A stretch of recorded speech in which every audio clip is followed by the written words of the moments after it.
So magandang araw sa inyong lahat mga kapatid. JTV uli ang inyong paglingkod. So narito tayo ngayon sa may kanto ng Caliraya Street at saka ng G. Araneta Avenue. Ito yung pa-southbound.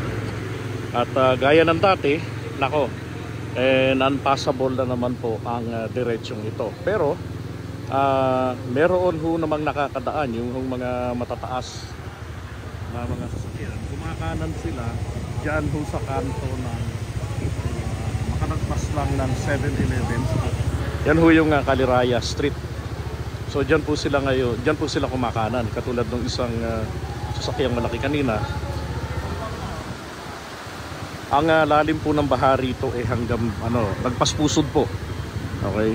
Hanggang bewang, lagpas bewang. O hanggang pusod sa madaling salita ang lalim ng baha. And then from here, kitang-kita yung stoplight sa E. Rodriguez Avenue.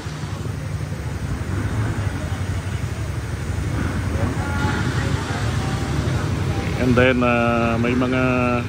meron ding tumirik na ritong sasakyan katulad doon na nakaparada sa may La Funeraria Pass. Ayan. Siguro hindi nila na-anticipate na sa buong magdamag tataas ang tubig. Kasi sa mahabang panahon mula nung nilinis ang San Miguel River, mula nung magkaroon ng mga ulan-ulan, hindi po nagkakabaha. Ngayon lang uli nagkaroon ng ganitong baha rito na mataas na naman or non-passable na naman.